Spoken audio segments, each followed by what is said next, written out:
right, final walkthroughs. When should you do them, and should you even do them at all? First of all, if your agent is not doing a final walkthrough with you on the property you are about to close and invest a ton of money on, well, they're being lazy and you are being crazy. Yes, everybody should do a final walkthrough on every single property, every single time, as soon as possible, right up to the closing time. Why, you might ask? Well, if something actually bad happens to your property, whose insurance covering it? Has the homeowner that is selling already canceled their homeowner's insurance?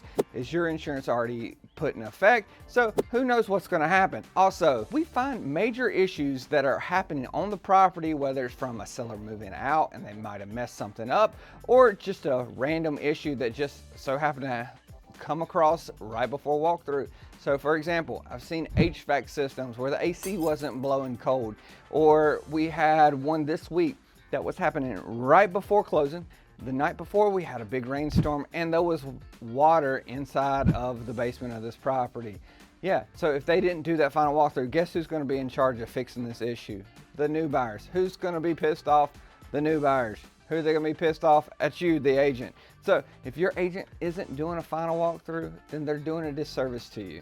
Do a final walkthrough. Make sure the sellers have gotten all their crap out of the property so you don't have to worry about cleaning it up, or all the repairs have been done to the property.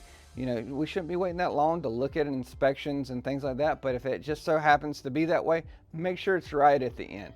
You also don't want to do a final walkthrough like 2-3 days before for this exact same situation.